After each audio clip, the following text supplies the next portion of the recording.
우선 내년도 본예산 설명에 앞서서 우리 시가 처해 있는 어떤 대내외적인 상황을 먼저 말씀드리고자 합니다. 지금 여러분들도 잘 아시다시피 국제 정세도 굉장히 불안정하고요. 세계 경제의 불확실성이 계속 지속되고 있습니다.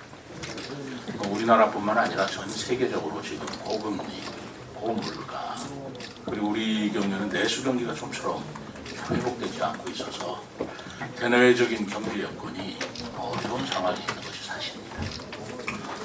특히 부동산 경기가 침체가 되고 있어서 우리 시에서는 특히 취득재정심에 지방시장이 갈수록 어려워지는 상황이기 때문에 우리 시의 재정 여건이 좋지 않은 것이 사실입니다. 또 국가 재정도 2년 연속 계속 국세 결손으로 인해서 자치단체로 교부세 감소가 지금 우려되고 있고 현실화되고 있습니다. 우리 시는 이런 여러 재정 여건이 어렵습니다만은 내년도 예산에 그래도 민생, 안전, 취약계층, 복지 이런 부분에 대한 예산은 반드시 지원을 하는 그런 예산을 편성하는 걸 중심으로 예산을 편성을 했습니다. 불효불급한 사업보다는 인생에 집중하여 예산을 편성했다는 것입니다. 또 동시에 과도한 긴축 재정이 또 서민경제 위축을 불러일으키고 또 경제 양극화를 자극할 수 있다는 점을 고려해서 지방채를 활용해서 재원을 마련하는 등의 서민을 위한 적재적소의 효율적 재정을 운영하기로 했습니다. 우리 시가 편성한 2025년도 예산안 규모는 1조 9,818억 원입니다. 이것은 2024년도 본예산 1조 9,060억 대비 759억 원, 약 3.98%가 증가한 액수입니다. 내년도 본예산의 주요 편성 방향으로는 좀 효율적인 세출 구조 조정을 추진함과 동시에 민생 및 시민 안전 예산을 반영하는 등 서민 경제를 두텁게 보호하고 문화 저변을 확대하고자 하였습니다. 우선 첫째로 행정 운영비를 절감하고 세출 구조 조정을 실시했습니다. 시장으로서 우리 간부들한테 대단히 미안합니다만 작년에 우리 업무 추진비 같은 것을 30% 절감한 바가 있습니다. 저 또한 마찬가지입니다만 그런 업무 추진비 절감한 항목을 작년에 절감한 액수에 플러스 10%를 더 추가해서 감액을 했습니다. 또 운영기성의 경비여비, 공공위탁비도 절감해서 편성을 했습니다. 그러한 예산을 절감해서 민생 경제에 더 투입하고자 하는 저희들의 노력이라고 이해해 주시면 좋겠습니다. 또 효율적인 세출 구조조정을 통해서 시급하지 않은 신규 사업 그리고 연기가 가능한 사업은 2026년 이후로 조정하고 진행 중인 사업 중에 마무리가 필요한 사업은 예산을 편성해서 마무리 짓는 그런 방향을 세웠습니다. 장욱진 생가기념관 건립공사의 마무리 사업으로 40억 그리고 장기 미집행 도시계획도로 보상에 30억을 반영한 것이 그런 내용입니다. 또 현재 진행 중인 금남면 복합 커뮤니티 센터 완공을 위해서 35억을 반영을 했습니다. 둘째, 시민 접점에 민생 예산을 반영했습니다. 안전하고 편리한 마을회관, 경로당 이용을 위해서 재건축 보수에 6억 4천만을 편성하였고요. 가족들 근린공원 화장실 개선에 약 1억 5천만을 반영하였습니다. 이것은 우리 시의원들께서도 여러 번 지적한 바가 있어서 여기 예산을 반영해서 개선하는 것입니다. 또 시민 여러분들께서 안정적인 의료 서비스를 받을 수 있도록 지역 응급의료센터 등의 사업, 소아전문응급의료센터 지원에 2억 5천만을 각각 반영을 하였고 국가예방접종에 82억, 시자체 예방접종 사업, 코로나19 백신 지원에 21억을 반영을 했습니다. 또 공공심야 약국 운영 예산 8,700만 원도 새롭게 반영을 했습니다. 아울러 출산율 제고를 위해서 난임부부 시술비 지원 18억, 산모 신생아 건강관리 지원 16억을 반영하였고요. 대중교통체계 혁신을 위해 도입한 이음패스에 50억, K패스에 15억을 각각 반영해서 시민들께 편리한 교통 서비스를 계속 제공합니다. 셋째, 시민 안전을 위한 예산을 반영을 했습니다. 재난안전체계를 더욱 공고히 하기 위해서 재난예경보시설 운영비에 5억 5천만 원을 반영하였고, 재난안전상황실 노후장비 교체 10억 6천만 원을 신규 편성했습니다. 여름철 물놀이 안전예산을 1억 2천만 원, 침수우려도로 자동 차단시설 설치에 2억, 그리고 새로운 지하차도와 나리째 지하차도 자동 차단 시스템 구축에 각각 4억 5천만 원을 반영했습니다. 노인, 아동, 청년, 또 장애인 등 취약계층 복지를 확대하였습니다. 보건복지 예산은 올해보다 120%, 약 120억, 2.1%를 증가한 5,751억 원을 편성해서 사회 안정감을 더욱 강화하였습니다. 노인생활 안정을 위해 기초연금 828억, 어르신들의 다양한 일자리와 사회활동 지원을 위해 159억, 기능사랑주택 실버복지관 운영을 위해 2억 9천만 원을 새롭게 다 반영한 사항입니다. 아동의 건강한 성장을 위해서 아동수당 319억, 누리가정 보육료 232억을 반영했고, 부모의 출산과 육아 부담을 덜기 위해서 부모급여 326억, 아빠장려금 4억, 출산축가금 34억, 직장맘 지원센터에 1억 4천만 원, 공동육아 나눔터 운영에 18억을 반영을 했는데, 이러한 예산들은 지난번에 이어서 더 크게 반영한 예산들이라는 걸 말씀드립니다. 또 지역계층의 생활보정을 위해서 생계급여 242억, 주거급여 107억을 반영하였고, 장애인 활동 지원에도 179억을 반영을 했습니다. 청년 자립 지원을 위해 임차보증금 2차 지원 3억 5천만 원, 주거 임대료 지원 2억 7천만 원, 월세 한시 특별 지원 8억 원을 반영을 했습니다. 청년 취업 지원을 위한 청년 도전 지원 사업도 4억 7천만 원을 반영했고요. 농업 경쟁력 강화를 위해 농업 분야 예산을 확대하였습니다. 농업 임업 분야 예산은 올해보다 108억, 10.5% 증가한 1,139억 원을 반영했습니다. 우리의 농산물 소비를 촉진하고 학생들에게 무상으로 급식을 제공하기 위한 학교급식 지원에 올해보다 증액된 288억 원을 반영하였고요. 농업기반 강화를 위해서 농업인수당 35억, 또 배수로 농로 정비 등 농촌 생활 환경 정비를 위해 9억 원을 편성을 했습니다. 청년 농업인의 안정적인 영농 정착을 위해 2억 2천만 원을 새롭게 반영했습니다. 농가의 경쟁력 강화를 돕기 위해 유기질비료 지원 8억, 과수 채소농가 영농자재 지원 7억, 시설원의 생산기반 지원에 4억을 반영했습니다. 여섯 번째로 지역 경제를 활성화했습니다. 지역 내 소비 촉진 등 지역 상권 활성화를 위해 지역화폐 영인전 예산 30억 원을 반영하였고요. 소상공인 지원을 위해서 2차 보증금 지원 26억, 중소기업의 ESG 경영 지원에 1억을 반영했습니다. 또 유망기업 유치 및 입주 공간 제공을 위해서 공공임대형 지식산업센터에 106억을 투입해서 현재 건축 중에 있습니다만 차질 없이 추진할 것이고, 국가산업단지 조성을 위한 출자금 100억 원도 반영을 했습니다. 마지막으로 문화 및 정원도시의 저변을 확대하는 예산을 편성했습니다. 국제정원도시 박람회 개최를 위한 출연금으로 1265억 원, 그리고 국비 77억 원을 반영을 했습니다. 그동안 정원도시 박람회 개최를 둘러싸서 여러 가지 정치적 논란이 있어 왔습니다만, 제가 우리 시민단체 또는 시민 여러분들의 많은 의견을 들었고, 그리고 그 쟁점의 중간에 표현을 했든 안 했든 26년도 4월이라는 선거 시기라는 것을 감안했을 때, 저로서는 이런 선거를 내려놓고 정치를 내려놓고 순수한 시의 발전과 시민의 경제 활성화를 위해서 선거가 끝난 26년도 가을에 개최하는 것을 제의를 할 것이고요. 이렇게 하는 것만이 우리가 국비 77억을 확보할 수 있는 마지막 기회라고 생각합니다.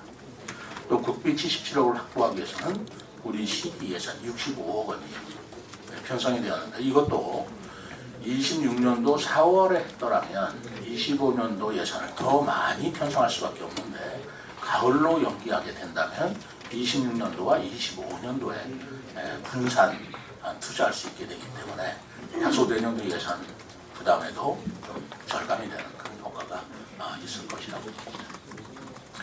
또 한글문화도시 지정을 위해서 60억, 그리고 충남 정북과 공동으로 추진하는 서부 내륙권 광역 관광개발의 18억을 편성하였고, 낙화 축제와 마이스 기반 구축 등 관광 활성화 지원을 위한 문화관광재단 출연금 6억 5천만 원을 반영했습니다. 지금까지 대내외적으로 어려운 재정 여건 속에서 꼭 필요한 사업이라고 생각되는 사업을 중심으로 정말 우리 각 실국에서 뼈를 깎는 그런 작업을 했습니다. 부족한 예산에서 가장 효율적인 예산 편성은 무엇일까? 그걸 감안해서 이번에 어려운 예산 작업을 통해서 이렇게 편성했다는 말씀을 드리고, 오늘 여러분들께 발표한 그 예산안은 11월 1일 시의회에 제출되었습니다. 그리고 11월 12일부터는 의회 심의가 예정되어 있고요. 시의회 논의를 거쳐서 12월 16일에는 내년도 예산안이 최종적으로 확정될 것으로 예상됩니다. 거듭 말씀드리지만 우리 시가 대내적으로 재정 여건이 어려운 건 사실이고, 또 이러한 여건이 어려운 건 우리 세종시뿐만 아니라 전국 17개 시도 또 230여 개 기초자치단체도 마찬가지 형편에 있습니다. 아마 저와 비슷한 얘기들을 모든 자치단체장이 하리라고 생각합니다만, 그런 여건이 어려운 상황에서 운영비성 예산은 최소화하고 지역경제 활성화와 경제가 어려움으로서부터 힘들어지시는 서민과 민생을 위한 사회복지, 문화적 확대는 더욱더 확대시키는 방향으로 예산을 편성하였다는 말씀을 드립니다.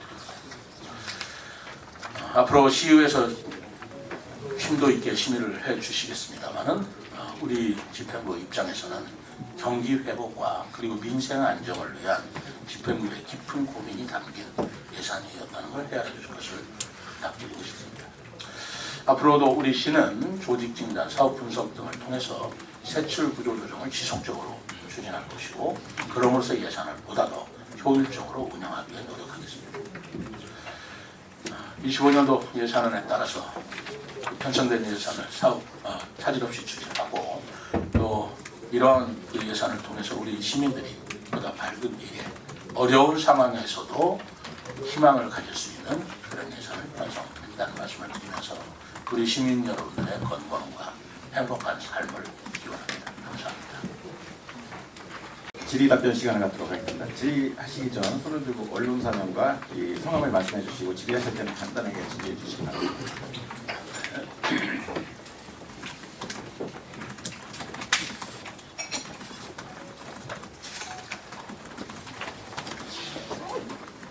이명훈. 예, 시장님, 시사투데 이명훈 기자입니다. 이 정원도시 박람회 관련된 예산은 다른 기자들이 많이 물어볼 것 같으니까 저기 하고요. 업무 추진비 관련해서 올해 작년 대비 30%를 절감해서 추가로 10%를 하면은 약 그러면 40% 정도 되나요? 그렇죠. 근데 과연 그러면 그동안에 그 업무 추진비를 이렇게 삭감하고서도 업무가 제대로 추진된다면은 과거 업무 추진은 굉장히 방만했다는 역설적인 얘기도 될 수가 있고, 또 하나는 과연 업무 추진비가 이게 총액으로 얼마 정도 되는지 모르겠는데, 업무 추진비를 줄임으로 해서 오히려 지역경제 활성화 쪽에서는 마이너스 효과가 있지 않을까 하는 생각도 듭니다. 그런 점에 대해서 말씀해 주시기 바랍니다. 사실 업무 추진비를 줄임으로써 가장 힘든 사람들은 역시 우리 당사자 공무원들이죠. 맞습니다. 근데 업무 추진비 어떻게 줄이냐? 예전에는 방만하게 썼는데, 그럼 예전에는 뭐 푼푼하게 쓰고 그랬냐라는 말씀은 아니고요. 그때도 업무 추진비를 최소한으로 우리가 산정을 해서 썼던 거고 또 기준이 있습니다. 다만 저도 업무 추진비 작년에 30%를 절감을 했어요. 그럼 저는 어떻게 업무 추진비를 활용하고 어떻게 힘들게 했느냐? 저는 뭐 업무 추진비라는 게 대부분의 우리 손님들 맞이하거나 직원들 격려해주거나 식사를 하거나 그런 건데 저는 단가를 낮췄습니다. 예전에 했던 단가보다 한 30% 정도 낮추어서 저부터 검소한 그런 식사를 같이 한다든가 하는 부분으로 하는 것이고, 예를 들어서 누구하고 식사를 못한다 그런 상황은 우리가 그건 좀 바람직하지는 않죠. 그래서 우리 시국장들도 그러리라고 생각합니다. 예전에 푼푼하게 썼다는 게 아니고 여러분들도 가게가 어려우면 절약하는 예산으로 그렇게 쓸 수밖에 없지 않습니까? 그리고 저 같은 경우에는 토요일, 일요일 날, 휴일날은 그게 공식 행사나 공공적인 행사 이외에는 전부 다 제 개인 카드를 써서 어떻게 하든지 우리 시 재정에 예산에 부담을 안 주도록 노력을 했습니다. 그것이 액수를 떠나서 그것이 얼마였던 액수를 떠나서 그걸 그렇게 절감을 하는 모습으로 예산을 알뜰하게 쓴다는 그 의지를 표명한 것이죠. 그 업무 추진비뿐만 아니라 이건 이렇습니다. 그 지역 경제에 영향을 미치지 않는다는 건데요. 이렇게 생각하시면 됩니다. 내년도에 1조 9천억 정도 예산이 편성이 되잖아요. 그것은 우리 지역에 다 뿌려지는 겁니다. 그것이 업무 추진비 명목으로 뿌려지든 사업비의 명목으로 뿌려지든 또는 다른 사업으로 하든 우리 시의 예산은 우리 시 지역 주민들한테 다 같이 가는 것이지, 업무 추진비 줄였다고 해서 경제 활성화에 또 타격을 받는 다른 부분에서 늘어나는 거거든요. 그렇게 이해해 주시면 좋겠습니다. 네. 다음 질의하시는 시사스타치 이용님. 시사터치 이용민 기자입니다. 앞서서 다른 기자회견에서 내년도 취득세에 대해서 긍정적으로 피드백 것으로 말씀하신 적이 있으신 걸로 기억하는데, 취득세가 내년 어느 정도로 좀 긍정적으로 보고 계시는지 올해보다 궁금하고요. 네. 그다음에 또 앞서 한번 이야기가 나왔는데 국제 정원도시 박람회 가을 개최를 위해서 다시 예산안을 올리셨잖아요. 과정에서 혹시 의회와 또 다른 소통이 있었는지 궁금합니다. 네? 의회와 다른 소통이 있었는지 이와 관련해서. 그 부분은 우선 취득세 부분을 먼저 말씀드리면, 취득세라는 것은 이제 새 신규 아파트가 이제 분양이 되면 취득세가 발생하는 거 아니겠습니까? 24년도에는 거의 없었죠. 전혀 없었죠. 24년도에는 우리가 새 신규 분양이 없었죠. 아니, 그러니까 24년도에는 거의 취득세가 발생할 여지가 없어서 23년도에 비해서 줄었던 게 사실입니다. 근데 지금 다 예측이에요. 내년도에는 3월동에 이제 14,000세대가 이제 새로 들어오기 때문에 취득세가 발생을 하게 됩니다. 그래서 24년도보다는 25년도 예상 취득세는 얼마라고 그랬지? 600 얼마? 529 감소 예산 내년에. 아니 25년도에는 아까 아침에 그거는 전년 대비 올해고요. 올해라는 게 24년도? 예, 올해 어제 보고받은 게 올해 거. 아 그래. 내년도에도 그럼 취득세가 좀 줄어든다는 얘기네요. 예, 한 529 감소 예산. 취득세는 그렇게 돼서 지금 우리가 분양이 됨에 따라서 하는 건데, 그러면 올해가 증가된 것은 산후동 그분 때문에 그런 거 아니겠어요? 그 부분에 반영이 된 것이고, 이제 우리 아파트가 점점 분양 실적에 따라서 취득세는 뭐 직접적으로 영향을 받는 거기 때문에 우리가 예상이 가능한 거죠. 거기에 따라서 산정을 하는 것입니다.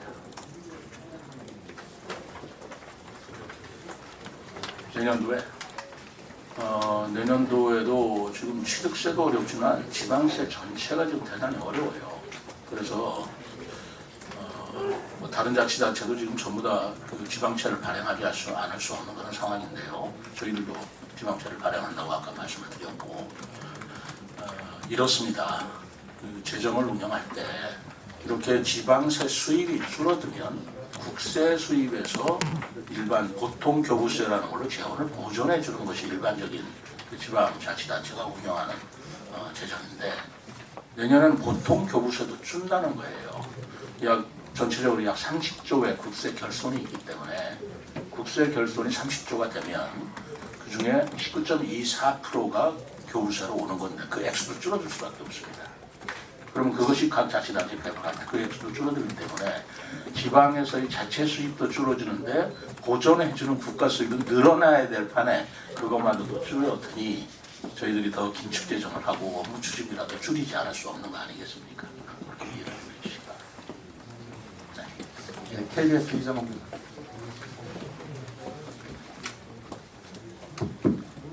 네, KBS 이장훈입니다. 그 정원박람회를 가을로 늦추는 것과 관련해서 그 근거로 이제 17개 단체와 190명의 시민들을 만나셨다고 하시면서 그 이제 가을로 늦추는데 좀 합의가 됐다 말씀하셨는데요. 그 단체들을 보면은 사실 정원 관련한 농가들이라든지 혹은 경제계 뭐 상가 단체 뭐 이런 식으로 해서 사실은 정원박람회에 좀 호의적일 수밖에 없는 단체들을 주로 만나신 것이 아닌지 아닙니다. 이것을 시민 대표 의견이라고 말씀하실 수 있는지 궁금하고요. 또 한 가지는 시민단체에서는 시민주간 토론회라도 열자라고 얘기했었는데 네. 이 부분은 또 어떻게 된 건지 궁금합니다. 예, 맞습니다. 우선 바로 그런 생각을 하실까봐 저희들이 뭐 정원박람회다 이런 거하고는 관련은 없는 노인회 우리 그 어르신들도 모시고 관람을 했고 종교단체, 불교계, 기독교계 종교단체가 뭐 정원도시박람회라고 무슨 호의적인 일리는 없잖아요. 그리고 자원봉사단체 또 심지어는 사실 시민단체 중에서 진보 성향을 가지고 있어서 우리 저 시장이나 우리 시장에 대해서 늘 비판적이거나 하는 그런 늘은 아니지만 어쨌든 뭐 건전한 비판을 해주시는 참여연대 등을 비롯한 참여연대 단체 그게 10개 연합단체가 있더라고요. 그 연합단체분들도 전부 모셨습니다. 그래서 같이 의견을 들었어요. 그리고 그 이외에도 누구라도 의견을 더 들으려고 노력을 했고요. 그렇다면 입맛에 맞게 호의적인 단체만 그렇게 불렀다라고 하는 의심을 받지 않으려고 광범위하게 범시민적으로 만났다라는 말씀 분명히 드리고요. 그 참여연대 그 연합 그 시민연대 시민단체 연합회에서는 대토론회를 같이 가지면 어떻겠냐 자기들이 주선하겠다. 그래서 제가 대찬성이라고 그랬습니다. 뭐 누구라도 좋다 그랬습니다. 그 저 시의회 의원이 됐든 또는 뭐 의회 의원이 아니시고 다른 전문가가 됐든 그 정원도시 박람회를 해야 할 필요가 있느냐 그것이 경제적 효과가 있느냐에 의심을 갖는 분이라면 누구든지 모시자. 거기에 대해서 우리도 나가서 토론을 하겠다는데 제가 신신당부를 했어요. 꼭 좀 갖게 해달라고. 왜냐하면 제가 제의했을 때는 그 안 됐지 않습니까? 시민 대토론회를 제가 제의했죠. 그것도 이루어지지 않았지 않습니까? 시민단체가 주관이 돼서 그런 토론을 한다면 전 지금이라도 오케이, 땡큐 이렇게 했습니다. 저는 오히려 주 예산 심의 앞두고 다시 한번 그 참여연대라고 그러나 시민단체 그 연합체 한번에 주선을 해주신다고 그랬는데 주선을 해주십시오라고 요청을 드리고 싶습니다.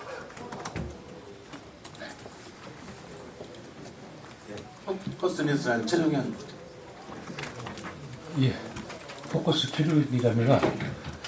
다름이 아니고 지금 오늘 그 예산 편성을 전체를 두고 봤는데 27년도 이제 오늘로서 D-999일일 텐데요. 그 세계 그 대학생 스포츠 축제에 대한 예산이라든지 아니면 체육적의 예산이 전혀 반영이 안 된 걸로 보여지는데 아직 그 발표를 안 하신 건지 아니면 안 한 거에 대한 이유가 있는지 요거에 대해서 좀 말씀 좀 부탁드립니다. 그건 뭐 반영 안 할 수가 없는 거고요. 그건 계속 사업이에요. 그래서 할당이 돼 있습니다. 그 숫자를 좀 계산 대출을 좀 말해줄 수 있나요? 우리 4개 시도가 하기 때문에 운영비를 4개 시도가 공동 부담하게 돼 있어요. 그거는 뭐 당연히 우리가 예산에 집어넣고요.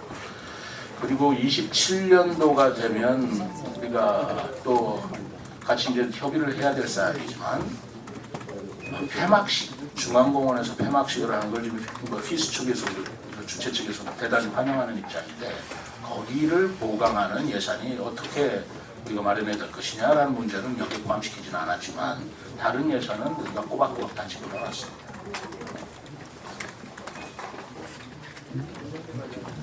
말씀해 주세요. 일어나서 말씀해 주세요. 총 운영비가 이제 1,431억인데요.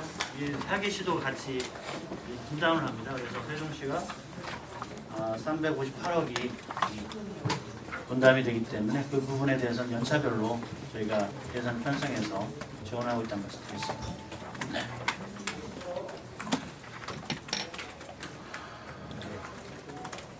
이병기 국장님, 예, 세종방송 이병입니다. 조금 전에 그 스마트 국가 산다고 관련해서 100억 출자를 하셨다고 편성을 하셨다고 그랬는데요. 지금 뭐 며칠 전에도 그 주민단체가 세 팀이 있는데 이제 보상이 늦어진다고 걱정들을 많이 하고 계시고요. 그 이전에 취임하시면서 시장님께서도 뭐 TF팀 조성해서 어쨌든 보상 문제니까요, 결국. 근데 지금 이게 계속 보상이 미뤄지고 있는 게 LH의 자금 문제만인가요? 아니면 시에서도 고민이 있으신지? 이 100억이 보상비예요. 이 100억을 일단 본 예산에 넣어놨지 않습니까? 그거와 함께 그 LH에서도 보상금을 마련했습니다. 보상을 실시하기 예산으로 쓰려고 집어넣은 겁니다.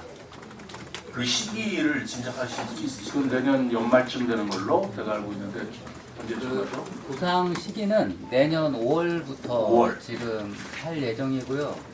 LH에서도 본인들이 자금을 반영해야 되기 때문에 지금 심의를 하고 있습니다. 저희들은 내년 5월부터 하는 걸로 지금 추진 계획을 세웠습니다. 어쨌든 지금 LH 쪽에 자금 사정이 안 좋다라는 건 사실이죠. 뭐 LH도 최대한 반영을 하려고 노력을 하고 있고 지금 꾸준히 협의하고 있습니다. 미안합니다. 연말이 아니고 저희들은 입장을 가지고 같이 있어요. 하루라도 빨리 해드리자. 그리고 되도록이면 충분히 해드리자라는 입장을 가지고 있는데 보상비를 뭐 저희들이 마음대로 고무줄 들이듯이 할 수는 없는 거고 기준이 있기 때문에 하는 건데 우선 저희들이 내년도 본 예산에 예산을 태워놓고 또 필요하다면 추경에 또 세우고 해가지고 보상비에 가능한 한 최선을 다하려고 노력을 하고 있습니다. 그것뿐만이 아니고요. 지금 엊그제도 제가 시민가에 대해 할 때 거기 대책위원회 위원님들께서 저희들이 감사하다는 표시를 하고 우리 직원들한테 박수를 쳐달라고 칭찬하는 그런 말씀을 하시던데 제가 어떤 산업단지 개발하면서 이렇게 공무원들이 박수 쳐주고 칭찬하는 경우를 제가 솔직히 처음 봅니다. 그런데 그 이유가 바로 저희들이 적극적으로 그분들에 대한 재산세 감면에 대한 조례를 만들어서 감면받게 해드렸다든가 또는 폐업보상이 굉장히 큰 문제예요. 축산단지 폐업보상. 거기에 대해서 저희들이 정말 적극적으로 좀 총리실하고 협력을 하고 있습니다. 근데 법 개정 사항이기 때문에 이 부분을 제가 뭐 대통령하고 하는 중앙지방협력회의에서도 여러 번 강조를 했고 지금 그 부분에서도 가능한 한 긍정적으로 보아서 검토를 한다는 얘기를 제가 듣고 있고요. 그다음 직불금 문제도 똑같습니다. 그 농지가 전용이 되기 때문에 직불금 못 받는 것인데 보상금 받을 때까지는 이분들이 피해를 보잖아요. 농지로 쓰던 것을 국가 계획에 의해서 그거를 이제 말하자면 대지로 되는 거잖아요. 그리고 거기에 따라서 못 받는 그 직불금 문제도 그것도 억울하다고 생각해서 저희들이 농림부하고 좀 적극적으로 협의를 하고 있습니다. 이병기 국장님 해주세요.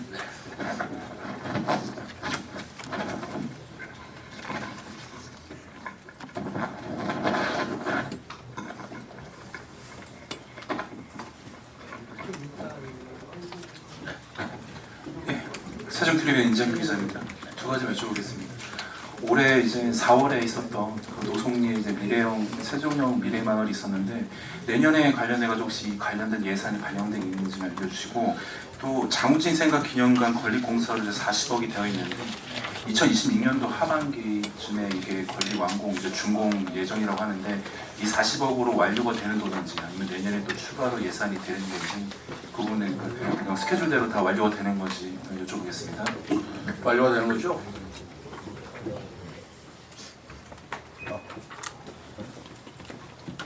정책국장입니다. 그 40억은 내년도 25년도 예산이고요. 26년도에는 별도로 64억 정도가 더 편성될 계획이 있습니다. 26년에 64을 또 추가로 한다. 26년 연말에 준공 예정이기 때문에 연차적으로 예산이 투입될 수밖에 없는 상황입니다. 미래마을은 제가 사실 와서 하려고 그러는데 규모는 좀 축소되더라도 개수는 축소되더라도 반영을 시켜서 계속 추진하려고 합니다.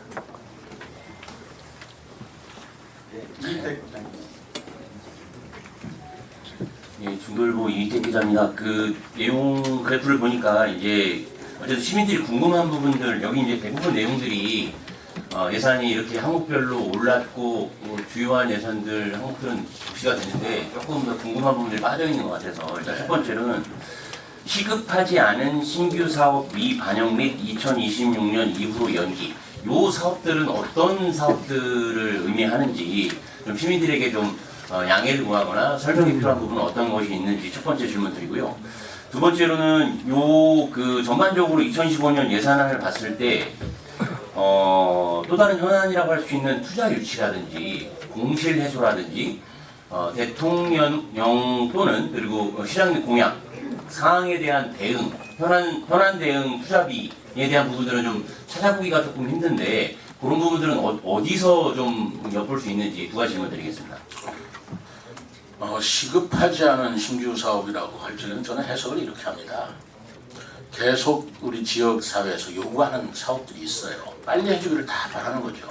그런데 우리 원칙으로 기왕에 착수된 것은 그대로 가되 그러나 아직 착수되지 않은 것만은 좀 연기해서 할 수밖에 없는 사업들은 신규 사업에 넣지 않았다 이런 얘기가 있는데요. 예를 들어서 우리 소정면이나 장금면 주민들께서는 서운하시리라고 생각을 합니다. 거기서는 복컴을 빨리 착공해달라고 굉장히 요구를 하고 계세요.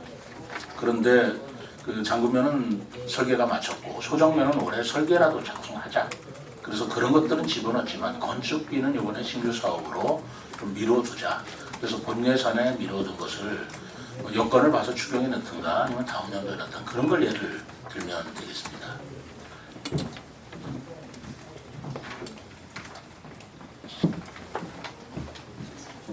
또 뭐 이런 걸 또 가져오네요. 제 공약 사업이기는 하더라도 그것이 시급하지 않다 그러면 제가 과감하게 이번에 예산에서 반영하지 말라라고 한 건데 제가 공약 사업 중에 이런 게 있어요. 우리 좀 하고 싶어요. 우리 세종시가 4개 도시에 둘러싸여 있습니다. 그럼 우리가 행정 수도이기 때문에 4개 시군, 4개 시군 대전, 공주, 청주, 천안에서 들어오는 이 입구에 우리 세종시만의 특성을 반영하는 4개 관문을 만들겠다. 이런 공약을 발표했고 그걸 다는 못하더라도 하나라도 하겠다라고 해서 제가 생각하는 세종대왕의 정신이 개척, 창조, 애국, 애민이거든요. 그런 거 하나라도 세우겠다라고 제가 좀 긍정적으로 했는데 한 번은 의회에서 예산이 깎였고요. 삭감이 됐고 요번에도 그걸 추진해 보려고 했지만 26년도면 말하자면 제가 임기가 시경 4기 임기는 끝나는 해야잖아요. 그리고 공약으로 지켜져야 될 부분인데 그거는 제가 눈물을 머금고 그거는 신규 사업으로 우리가 반영하지 말자 그렇게 했다는 말씀을 드리고 그 다음에 세종예술의 전당 소극정도 설계비가 필요한데 지금 이런 대규모 제가 그 기억이 납니다. 제가 취임하자마자 예산을 깎은 게 있는데요. 그게 뭐냐면 우리 세종시 본청에 별관 짓는 거였습니다. 그때 1,300억 정도로 제가 기억을 하는데 그걸 별관을 짓는다는 예산을 세워서 설계를 한 거를 제가 깎았습니다. 우리 공무원들의 성사가 부족한 건 사실이지만 지금 그 예산을 드릴 때가 아니고 그에게 민생 예산으로 돌리자라고 했고 그 당시에 또 평생교육진흥원 교육관도 새로 신규로 신설하는 건축하는 예산 제가 300매덕으로 기억을 합니다. 그것도 제가 그때 깎았고 그리고 지금 보건환경연구원 건물도 지금 상당히 부족해요. 그런 것들에 대한 수요가 계속 있는 것이 사실입니다. 그런데 저희들이 판단하기에 좀 민생이 중요하고 공무원들이나 사무실용으로 하는 신축 건축비는 여기서 반영을 연기를 하자라는 입장을 그때부터 지금까지 하고 있는데 그런 것들이 사실 합하면 몇백억 몇천억 되는 거거든요. 그런 것들을 예를 들면 말씀드릴 수 있겠습니다. 대통령 사업이랑 뭐 대통령 공약 사업, 뭐 중입자 가속기라든가 그다음에 그 디지털 미디어 단지라든가 이런 공약 사업들에 대한 대응이라든지 이런 부분에서의 어떤 투자 유치라든지 이런 부분에서는 좀 항목을 좀 찾기가 좀 어려운데 그런 부분은 어디서 좀 이룰 수 있을까요? 우선 대통령 공약 사업은 국가에서 하는 거기 때문에 뭐 지방비를 붙여가지고 하는 사업은 대통령 공약 사업 7개 사업이 있거든요. 그 한글문화단지 공약 사업은 아니었네요. 중립자가 미디어 센터라든가라는 것들인데 그건 지금 국가에서 추진을 하고 있고 중립자 가속기 암치료센터는 대통령 공약 사업이긴 하지만 지금 국비 지원할 계획이 없습니다. 그래서 제가 순수하게 민자 유치를 지금 추진하고 있고 지금 경제사진 굉장히 어렵긴 합니다만 지금도 계속 물밑에서 작업을 하면서 그 성사될 수 있도록 노력한다는 말씀을 드립니다. 그리고 대통령 공약 사업에서 지방에서 받쳐줘야 될 게 또 그런 사업 말고 또 뭐가 있나요? 7개 사업 중에? 그리고 경제자유구역 있거든요. 대전 세종 경제자유구역 같은 거는 그건 우리 예산을 붙여가지고 내년도에 경제자유구역으로 지정될 수 있는 절차를 지금 밟고 있다는 말씀을 드리고 어쨌든 7개 사업을 제가 일일이 다 기억은 안 되는데 지금 생각하는 게 중입자 또는 경제자유구역 또 그 미디어 센터 뭐 그런 정도인데 그거는 지금 국가적으로 추진을 하고 있고요. 그런 부분들 저희들이 보탤 건 보태고 그리고 투자 유치한다는 것을 여기에 일일이 다 그런 걸 다 열게 할 수는 없죠. 그래서 중요한 것만 열기됐고 궁금한 것이라든가 구체적인 것은 별도로 여러분들이 요구하시면 자료를 제공하도록 하겠습니다. 파란이 네, 세종파랑의 박은주입니다. 질문드리겠습니다. 농협 분야에서 청년 농업인 종합 지원 따로 별도로 해서 지원금을 이렇게 책정해 놓으신 부분이 눈에 띄어요. 그러면서 바로 옆 페이지로 넘어가니까 문화 쪽으로 넘어가는데요. 청년이라는 단어가 등장하는 곳은 요 농업 분야밖에 없는데 이 항상 문제가 되는 것이 걱정이 되는 것이 청년 예술인들에 대한 지원책이 뭐 문화도시 지정을 위해서 60억이 돼 있고요. 낙하축제, 마이스키반 구축 관광사업 진흥을 위해서 뭐 6억 5천만 원 문화재단 출연금으로 이렇게 하신다는 내용까지는 들어가 있는데 아까 말씀하신 대로 세부적인 것까지는 적지 못하셨을 것이라 그렇게 믿고 있습니다. 이런 부분에 대해서요. 농업 분야에서는 너무나 세세하게 그 농사 짓는 분들, 뭐 여성 농업인들을 위한 지원금 다 돼 있는데 그런 것들이 빠져 있어서 이 자리에서 다 밝혀주시기는 어려우실 것 같아요. 하나하나 좀 보도자료로라도 좀 알려주셨으면 하는 바람입니다. 하나의 예로 취임하시던 날 기억하실 거예요. 중앙공원에서 취임식 하셨죠? 그날 그 무대 위에서 공연을 할 때 이 문화예술가라고 해야 돼. 그 당시로서는 누가 담당자였는지 모르지만 저는 정말 놀랐던 게 전문 예술 청년인들이 설 자리가 없으니까 시에서 직접 문화재단을 거치지 않고 시에서 직접 청년들한테 공모를 냈어요. 그래서 6명을 뽑아서 버스킹을 시켰어요. 본무대는 아마추어들이 쓰고 버스킹은 이쪽 끝에서 그 외국에서 유학하고 들어온 유수의 학생들이 클라리넷 들고 국악기 들고 이런 상황이 연출됐었거든요. 취임식 날 그랬습니다. 뭐 시장님이 연출하신 건 아니기 때문에 뭐 자세는 모르겠습니다. 그런 것들에 대한 지원금 책정이 이 내용으로는 전혀 볼 수가 없어서 여기에 그런 것까지 담을 수는 없고요. 문화재단 출연금 6억 5천이죠. 문화재단에 출연을 했으면 문화재단에 각종 사업이 또 있습니다. 거기에 청년문화이라든가 청년예술을 지원하는 사업이 있고 재단에서 하는 사업을 여기서 일일이 다 우리가 열거해 줄 수는 없고요. 그런 청년문화이라든가 예술인을 위한 사업이 무엇이 있는가 그럼 별도로 문화재단에 연구해 보는 하실 것이고 우리 과에서도 또 그런 것들이 있다면 별도로 발췌해서 말씀을 드릴게요. 여기에 그걸 하나하나 다 할 수는 없죠.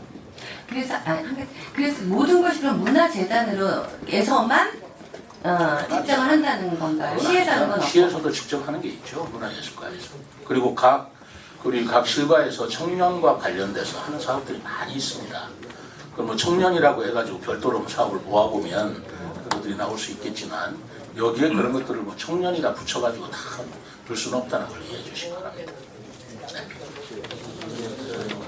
장석 중소벤처 경제신입니다. 중소벤처기업신문 장석 기자입니다. 유대권에 대해서 간단하게 말씀 좀 여쭤보고 싶은데요. 작년 2023년 6월에 186억 토지 매입 계약금이 지출이 됐는지, 그다음에 그럼 계약 지출이 됐다고 하면 나머지 부분을 어떤 식으로 해서 이거를 토지 매입을 할 것인지, 저희가 거기가 이제 수구 경기장하고 탁구 경기장이 4차까지 가가지고 못 짓게 된 상황이고, 또 지금 제가 조직위에다 물어보니까 아직 세종시에서 육상 경기하고 여러 종목을 확실하게 한다 안 한다는 이야기가 없어가지고 예를 들면 육상 경기를 세종에서 안 한다고 하면 타도시에다가 이야기를 해야 되는 부분인데 그런 걸 좀 명백하게 좀 확실하게 좀 이야기를 좀 전달해서 받았으면 좋겠다는 이야기를 하시고요.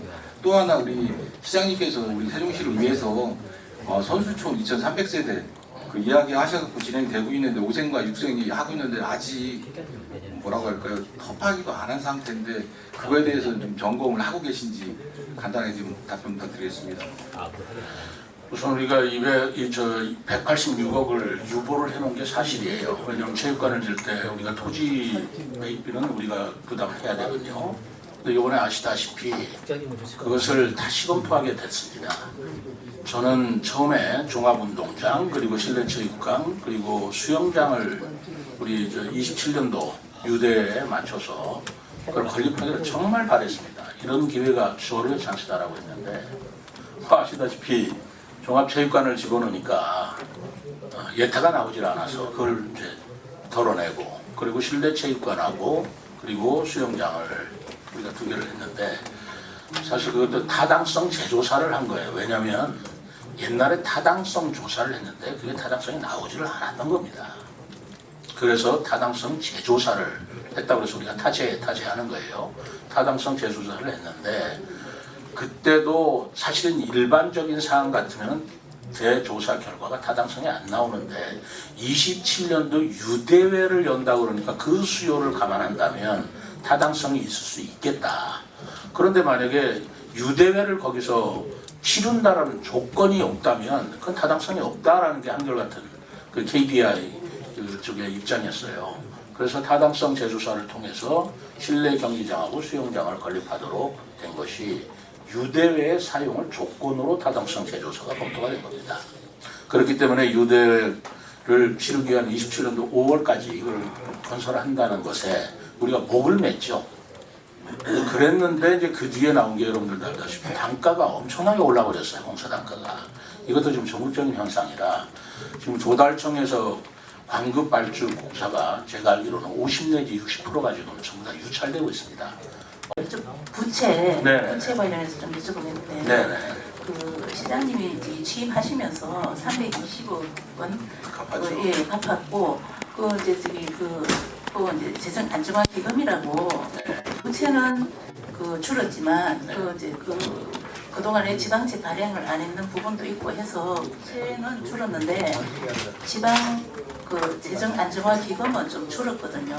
그래서 이제 그 재정 안정화 기금도 부채에는 포함이 안 되지만 갚아야 되는 돈이라서 그거 줄었는 거하고 부채가 줄었는 거하고 재정 안정화 기금이 줄었는 거에 대한 그런 설명을 좀 부탁드립니다.